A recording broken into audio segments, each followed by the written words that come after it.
Hello everyone, welcome back to Note to Self. In today's episode, I'm going to be sharing with you 10 tips for embracing aging with grace. And I'm bringing this forth for you today because today I sent out an email to my audience. If you're not a member of my email list and you would like to, you can subscribe by clicking the link down below in the show notes. But that tends to be where I share a little bit more vulnerably, as well as here on Note to Self. And I'm going to be sharing with you a little bit about what I shared in that email today. But specifically in this episode, I'm going to be sharing with you 10 tips for embracing aging with grace. In my email today, I expressed that after I turned 30, I started to notice physical changes within my body that I associated with aging. And it wasn't the aging process that I had resistance towards, or that, well, I did have a bit of resistance, but it wasn't what was creating the suffering, because I was still operating as vibrant, as healthy, as vital as always. In fact, I was embracing a whole new journey within my body and healing my scoliosis and just focusing more on health and well-being in general.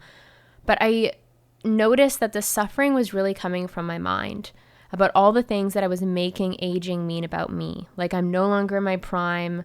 My skin is sagging on my face. It's definitely different. The skin on my body is different.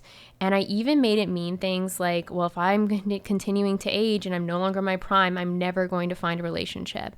There were so many stories that I told about the aging journey, and I was really in a space of suffering about it. But it was actually during this time where it was really being illuminated and highlighted that I was in my personal journey moving through the law of being. This is an IPEC program, which I introduced to you in the previous 2 podcasts. I'm actually launching it right now. We will begin on this journey mid-March. It's a 4-month group coaching program that includes the Law of Being IPEC program, accompanied by weekly group coaching with me to really integrate the learnings and teachings. It's incredibly empowering, and it shifted, of course, not only my health journey and really integrated being health and being vitality and starting to transform the way that I felt and thought about aging and the relationship that I had with aging and myself. And side note is, of course, our relationship with ourselves is the longest relationship we'll ever have. So whenever things show up in my journey that I start to judge myself on, or I create resistance, or I make things more difficult, or my perfectionism tendencies are arising, I always bring this to my coaching sessions with my coach and my journal. I always use that as a bit of a notification that, hey, we've got to do some deeper digging here to relieve this suffering and embrace ourselves more fully. Embrace the beautiful being that I am, that you are. I encourage you that whenever, if ever, you're facing resistance in some type of area, illuminate it, don't resist it. I resisted it for a while, and like I said, there were different ways in which I was picking myself apart. But it was beautiful because, of course, when entering into a container of any kind of program, it's going to illuminate what needs to be released, resolved in order to create the transformation that you've intended to receive.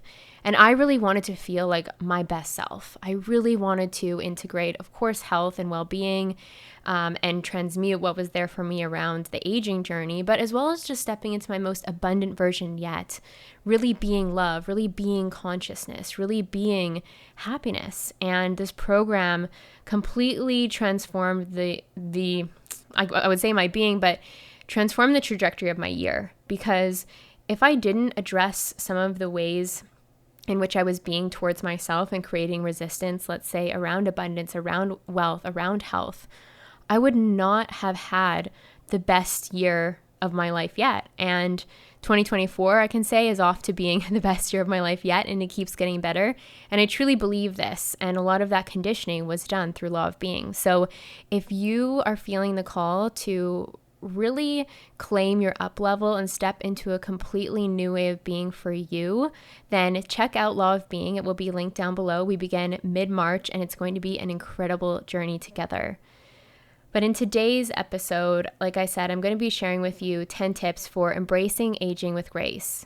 We are all on this journey of life, and embracing aging with acceptance and comfort is a journey on its own, and it involves a few different things. It involves a combination of mindset shifts, self-care practices, and lifestyle adjustments. So here are 10 of my tips to really cultivate a positive and empowering relationship with aging and ultimately yourself. So number one is to shift your mindset. Instead of viewing aging as a decline, reframe it as a natural and beautiful part of life's journey. Embrace the wisdom, the experiences, and opportunities that come with each passing year. So I think a key word in what I just shared with you is decline. I had this idea as soon as I passed 30, like, oh, here we go. We're on the decline. When really it's like, no, every single year of my life, I actually know myself even better, and better things keep unfolding in my reality.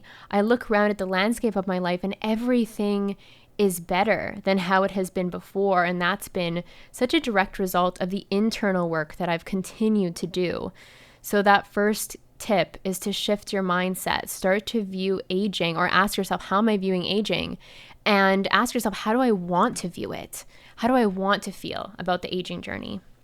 The next tip is to practice gratitude. And I know that gratitude is one of these words that we hear over and over again, but focusing on the positives in your life and expressing gratitude for the experiences that you've had, the relationships that have entered your life, the accomplishments that have shaped who you are today, that focus allows you to feel very confident in yourself and acknowledge everything that you've overcome, the resiliency in your being.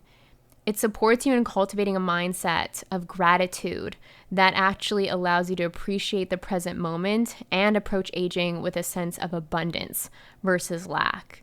So again, it's this focus on cultivating a mindset of gratitude. When you focus on gratitude, that becomes your mindset, and that starts to create the lens in which you view reality. So a way to implement this is to perhaps write yourself a letter about everything that you've overcome that has brought you to this age that you are right now, right?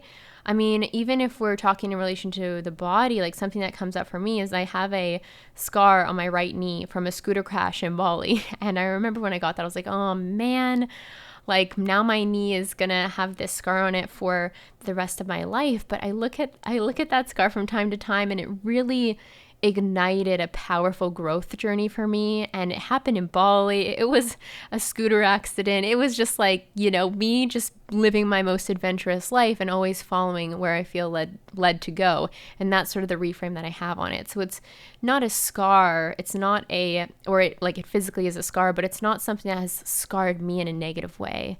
It's something that I actually feel grateful for, or just acknowledging my growth journey when I look at it. So that's just an example for you. The third tip here is to stay active, because engaging in regular physical activity to maintain strength, flexibility, and mobility as you age is incredibly powerful. In the email that I shared this morning, one of the stories that was definitely in my mind was, if I don't move my body every day, I start to feel like I'm 80 years old. I feel stiff, I feel this, I feel that. And instead of feeling like I had to move to not feel old, I actually did deeper work on the relationship that I had with exercise. And the way of being in which I approach movement and exercise now is that I always find activities that I enjoy that suit my fitness level. So for me, I really love yoga and Pilates, and I'll watch videos on Pilates, or I'll take reformer classes, or I'll just do a mixture of stretching, yoga, yin yoga, and Pilates in the day. And for me, I find so much joy and connection in my body in doing that it feels like, of course, it is a full body workout, but it just feels like all that I need, even more so. It also boosts your physical health, of course, when you're moving, and it boosts your mood. You overall feel better, that you feel like you're empowered in this journey of taking care of your well-being. So a way to integrate this into your life is really ask yourself, what are the activities, not necessarily exercise or going to a class, but how do you enjoy connecting with your body and moving your body? I think in the Western world anyways, there's all this hype, or what I've struggled with in the past is feeling like I had to go to some boutique fitness class and really push myself so that I was sore for a whole week and blah, blah, blah, and really just feel exhausted. And I started to realize, hey, you know what? Sometimes there's a space or a chapter where I'm really, really called to push myself and and move my body into next levels of expansion or growth. But for the most part, on a daily basis, it just feels good for me to move and connect. And what's interesting is that in making these deeper connections and transformations in my body, I actually have the best body that I've ever had. So I share that with you just to illuminate that even more than like just the doing the physical actions of movement, it's like when we can create these deeper connections in our body, everything just feels effortless.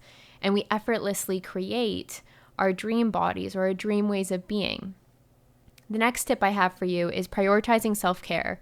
So of course, take care of your body, mind, and spirit, and get enough sleep, eat a balanced diet, stay hydrated, manage stress through relaxation techniques, etc., etc.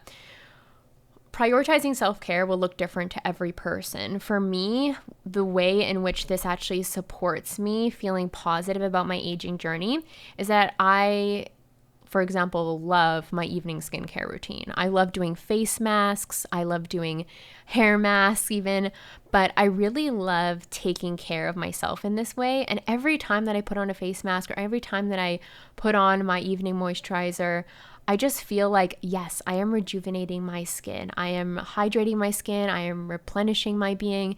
And so notice that story is so much different than my skin is sagging and I'm aging or I'm getting wrinkles. So think about what could taking your self-care game to a new level look like for you that would really support you in reframing, again, integrating the new ways in which you're going to feel and think and be around aging. The next tip is to nurture the relationships in your life. So by cultivating meaningful connections with our family, our friends, and community members, we feel that deep sense of support and connection. And that's essential for emotional well-being.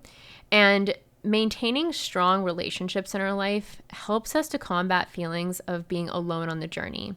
And when we're aging, like what I found is when I was going into the stories or the suffering about aging, I just felt like nobody really knows like what it feels like to be me in this aging journey right now. We're never alone. We're never alone. I know like when I share that with you, you're like, well, of course you're not alone. Like we're all, 1 year younger every single day, but it could feel or can feel really isolating when you get into those stories of the mind. So having deeper connections with people and being able to express how you're feeling, being safe to be who you are, even have conversations about the aging journey can help to bring a normalization to it. I know that I brought aging itself to a coaching session a few times, and having my coach there to support me really helped me again to integrate this reframe on my reality to create an entirely different way of being around aging. So think about the relationships you have in your life and think about perhaps having a conversation if you feel like you want to talk about it and relate to the people around you around aging, or even asking like your grandparents or elders in your life, like, how has the aging journey been like for you? And start to learn from them. It can be very, very powerful. The next step here is, or the next tip I should say, is focusing on personal growth. So embrace opportunities for personal growth and self-discovery. By exploring new hobbies, interests, and skills that bring you joy and fulfillment, you feel rejuvenated. You feel a light inside of you. Lifelong learning keeps the mind sharp and helps you stay engaged and curious about the world around you. So for me, I love personal growth. I just recently entered into a new coach's program, so I have a new coach, and I just love this because I learned so much about myself. I feel like I've always followed where I felt led and who I wanted to work with, which programs I wanted to partake in, and it always ignited a next level in me because, of course, the intention that we have for a transformation we want to make, when we start to align those actions, we feel like, yeah, I am growing, I am evolving. And in that, perhaps it's a transformation of, instead of calling it aging, if that feels like a bit more declining in nature, is I'm evolving, I'm growing, I'm learning. When we focus on what we're learning and we witness growth inside of ourselves, we feel accomplished, we feel empowered, and that's how that can really support the aging journey. The next tip I have here is to celebrate milestones. Celebrate your achievements, celebrate all the milestones, the big ones, the small ones, whether it's a birthday, an anniversary, a personal accomplishment. Take the time to acknowledge and celebrate the journey you've been on and the progress that you've made. I love celebrating. I always take the time to think about how I can celebrate big things that happen for me in my reality. And like, for example, this week, I'm going to go out for this dinner that I've wanted to go on to this restaurant for quite some time here in Austin with my partner to celebrate my new program and all the beautiful souls that are that I've intaken already or who will feel the call to sign up in the next few weeks. It's a big next step for me because, like I said, I've kind of been integrating this next cycle in my business, of course, hiring a new coach, like really deciding to go for it. So it's important for me to celebrate these milestones of I'm in a new cycle now and I'm claiming this and I'm celebrating it and I am just enjoying the abundance of my life.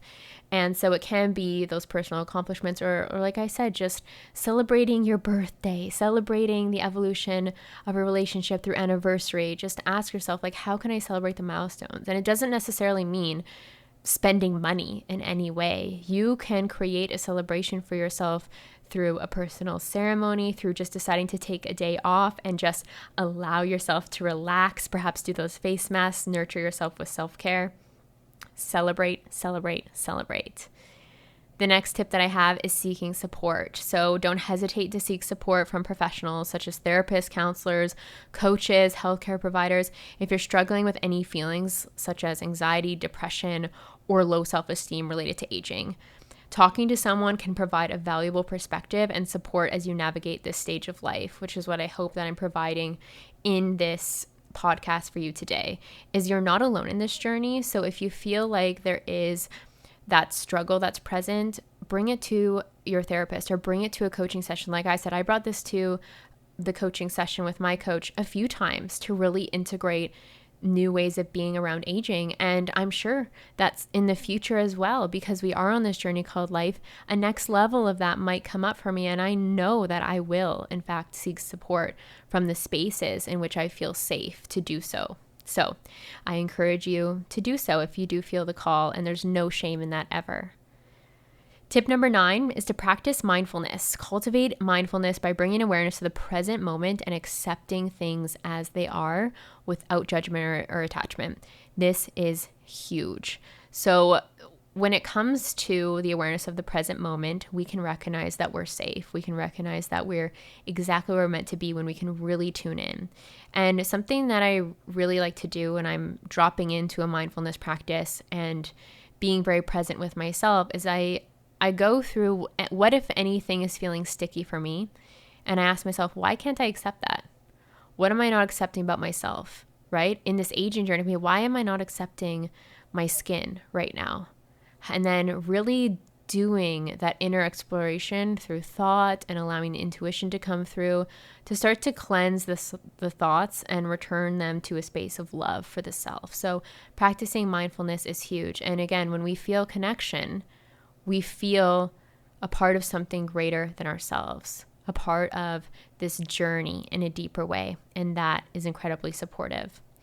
The last tip I have for you is to stay positive. So, also another word that we hear, positivity, stay positive. In no way is this meaning like a toxic positivity, but I just mean maintain a positive outlook on life and focus on the possibilities that each day brings. Choose to see aging as an opportunity for growth, wisdom, and continued fulfillment, and approach each day with optimism and gratitude. So for me, I start each day by journaling, and that's how I prime my mind to focus on these things such as growth, wisdom, and continuous fulfillment. And I definitely recommend journaling. I've got my daily journaling practice for free that's also linked in the show notes that you can download as a PDF. And this is how I practice gratitude each day. This is how I just bring awareness into exactly where I am in my life and the things that I'm thankful for and who I am as a person. I let my emotions and my energy flow through my words, and it's a beautiful way to just focus on all the possibilities that life is about to unfold for me, for you, we all have so much to look forward to, and it just keeps getting better. So I hope that these tips supported you along the aging journey. If it did, please share with me. I also love when you share my podcast on social media and tag me. I'm always happy to repost. And if you feel the call to enter into Law of Being for the up level of a lifetime, I would love to serve you inside that container. Don't hesitate to reach out if there's any questions, but sending you so much love along your journey.